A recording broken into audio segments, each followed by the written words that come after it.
vous explique. Moi, mes bûches de Noël, voilà, je me prends pas la tête. Elles sont très très bonnes, elles sont trop jolies. Je les achète à Carrefour et je les commande. Pour ceux qui habitent à Dubaï, vous pouvez commander à l'avance vos bûches de Noël. Venir les récupérer le 24. Et voilà, je vais vous les montrer. Elles sont vraiment top et elles sont à 15 € quoi. Regardez, il y a tout ça qui est disponible. Il y a même les gâteaux de Noël plus haut. Vous voyez?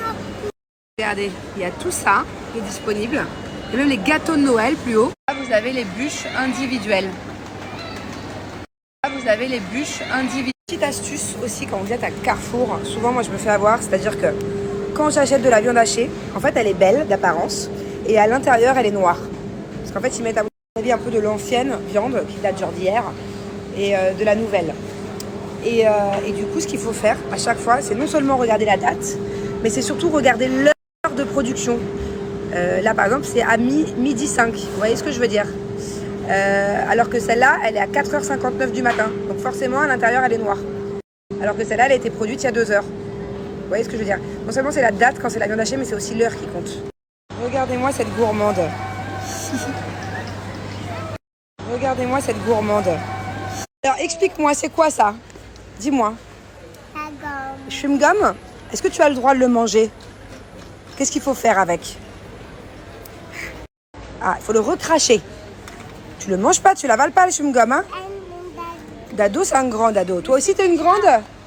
Toi aussi, t'es une grande? Hein, Bubu? Ouais? Tu l'avaleras pas, hein? C'est dangereux sinon. Why?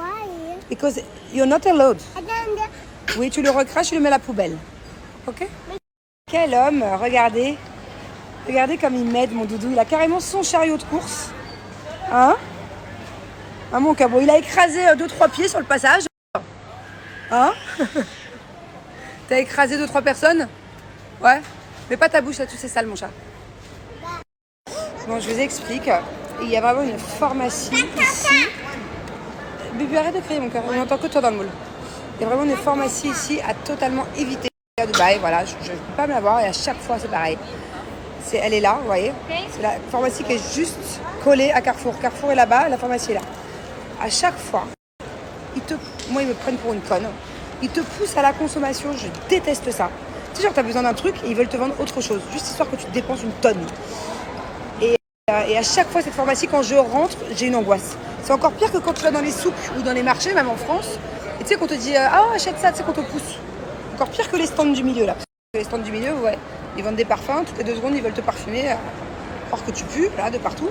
Mais cette pharmacie-là, je t'explique. À peine tu mets un pied dedans, tu as des vendeuses spéciales, elles doivent être payées à la com, je sais pas. Elles te sautent dessus. Tu te sens. Là, par exemple, j'ai pris une crème pour les pieds de Julien parce qu'il a un petit problème au niveau des doigts de pied. Bref, je sais ce qu'il a. Il a ça tout le temps. Il peut me le faire à l'envers. Il fait une sorte de petit eczéma entre les doigts de pied. Ça revient une fois par an, une fois tous les 2 ans. Et donc je sais exactement ce qu'il faut. Et là, la meuf, elle commence à me dire. Et en fait, le pire, c'est que le docteur, il y a des docteurs pharmaciens qui sont à la caisse, qui te conseillent. Eux, parfait. Il me sort la petite leçon à 16 dirhams, 4 €, ok. Et là, il y a une meuf qui vient, une vendeuse. Les vendeuses qui t'attrapent là dès le début. Et qui dit, et elle lui dit un truc en arabe. Pour pas que je comprenne. Genre, elle a dû lui dire, vas-y, pousse ça à la consommation, vends-lui autre chose. Et elle me dit là, ah bah il te faut une crème spéciale pour réparer, pour éviter les démangeaisons, machin. Je la vois venir. Je lui dis, non, c'est bon. C'est une crème qui coûte cher, laisse tomber. Je la préviens. Elle me fait aller à l'autre bout du magasin. Elle me ramène pas une crème à 50 €. Sauf que pas de chance pour elle, il y a écrit en français, c'est Bioderma ou je sais pas quoi là. Les marques, c'est pas Bioderma, il y a un truc similaire. Du coup, je lis. Je lui dis pourquoi tu veux me pousser à... Moi je lui dis pourquoi tu veux me pousser à la consommation? C'est écrit en français. C'est une marque française, c'est écrit en français dessus. Il n'y a pas écrit que c'était pour l'eczéma. Il n'y a pas écrit que c'était pour le genre de problème qu'il a mon mari. Pas du tout, au contraire. Et je suis sûre que le pire, c'est que ce genre de crème, vous savez, il a un truc, je sais pas comment ça s'appelle en français. C'est un truc qui gratte, qui brûle entre les doigts de pied en fait. Et le pire, c'est que je suis sûre que ce qu'elle a voulu me vendre, ça aurait amplifié. Parce que c'est le genre de truc qu'il faut vraiment, dès que par exemple quand il sort de la douche, il faut surtout pas qu'il faut bien qu'il sèche ses pieds, ses doigts de pied avant de mettre ses chaussettes. Parce que c'est comme ça en fait que ça revient à chaque fois. C'est si il a la flemme de sécher qu'il met des chaussettes avec les pieds encore humides. Bref. Je suis sûre que ça crame. qui était hyper grasse, hyper machin, ça aurait amplifié le problème de mon mari. Juste parce qu'elle voulait me vendre un truc à 50 euros. Bref, à éviter cette pharmacie, ou alors dès le début, dès que vous rentrez dedans, c'est ce que je fais. Chaque fois, je leur dis arrêtez de vouloir me pousser à la consommation, arrêtez, je me sens oppressée. Moi, maintenant, je crois qu'à force, limite, ils me connaissent. Elle me connaissait pas encore, apparemment, mais à force, tu peux pas te laisser faire. Je te jure que pour quelqu'un qui ose pas dire non, parce que je sais que ça existe, il y a plein de gens qui, des fois, quand ils sont poussés à la consommation, ils osent pas dire non. Cette pharmacie, elle te bouffe. Bon, du coup, à peine arrivé à la maison, on est reparti direct. On s'est changé avec Bubu. Et on est censé aller à un marché de Noël. Alors, je ne sais pas si ça sera vraiment un marché de Noël, parce qu'il a trouvé ça sur internet, mais j'en ai jamais entendu parler. Je vous donnerai l'adresse si c'est bien. Quoi? C'est à Souk Madina Jumeirah. Tu sais quoi, Simon? Tu sais quoi, Simon? Bon, je vous explique, Julien n'avait pas regardé les dates. Il y a effectivement un marché de Noël ici, mais il commence dans 2 jours. Donc on est un peu en avance, mais bon, c'est pas grave, on est en train de découvrir un endroit très sympa. C'est un souk à Dubaï qu'on connaissait pas. Regardez. Trop chouette. Waouh. Il est immense. Regardez la taille du cheval par rapport à Jus. Non, c'est chouette, franchement, de découvrir un nouvel endroit. C'est atypique, hein? Quel chameau, mon amour. Waouh, il est immense aussi. Oh, il est immense aussi. Tu viens de dire, toi? Tu vas où ce soir? Hein? Quoi? Tu vas où ce soir? C'est toi, tu fais quoi ce soir? Bon, ce soir, je suis avec mon fils. Et toi, t'es avec qui? Angelina, elle est où? Elle va se coucher tôt. Moi, du coup, je vais aller avec mes potes alors. Hein. T'as pas compris que t'étais privé de copains pendant 6 mois? Hein? Allez, Hein? petite sortie ce soir. Allez. Oui, Julien. Oui, Juju.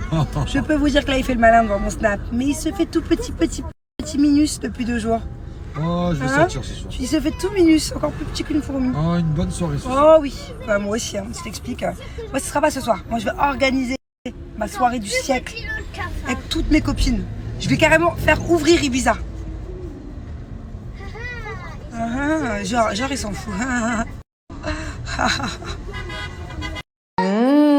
Des bonnes brochettes yakitori. Qu'est-ce qu'il y a, mon amour? Bon appétit? Qu'est-ce qu'on dit à maman? Bon appétit, maman d'amour. Bon, là, on a un problème.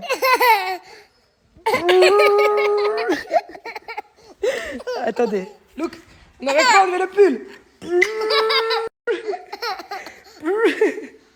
Allez. Non, ça va pas.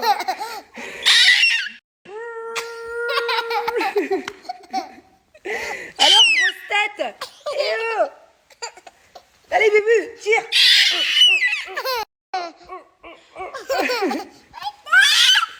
Mais bébé, non. Mais non, mais pas dans l'autre sens. Mais...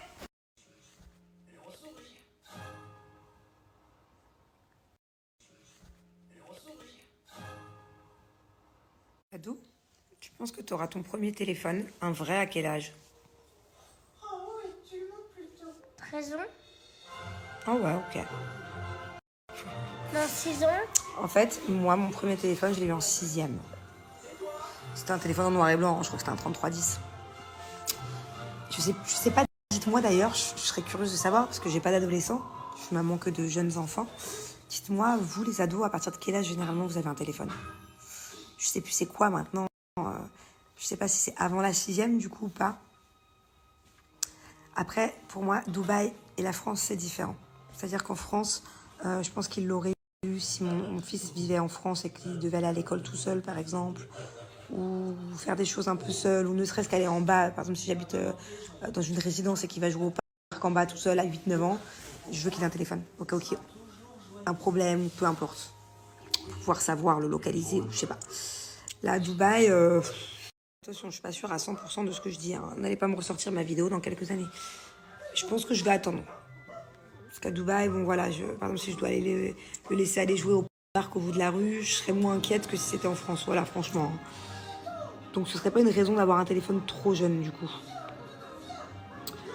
Je sais pas à quel âge ici, partout, déjà de manière générale, c'est la mode d'avoir un téléphone. Genre à partir de quel âge je vais me dire oui, maman, mes copains ils ont un téléphone, pas moi. Je sais pas si je pense que c'est au collège quand même, non? Pas avant.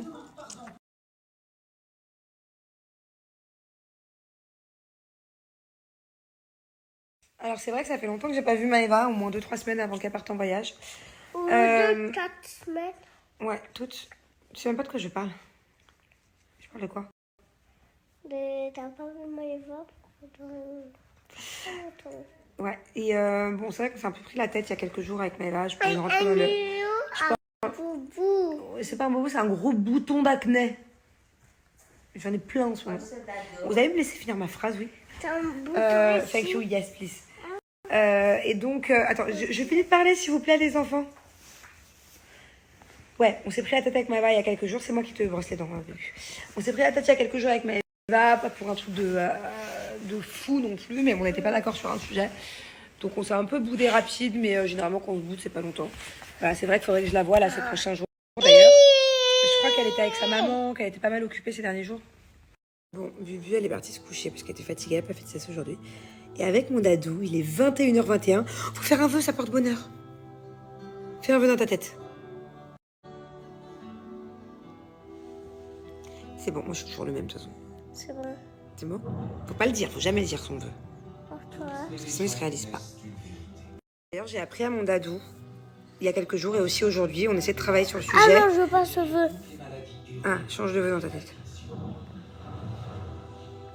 Et dis pas un truc qui est surréaliste non plus. Un truc qui est possible, Nado. Pas un truc qui est impossible.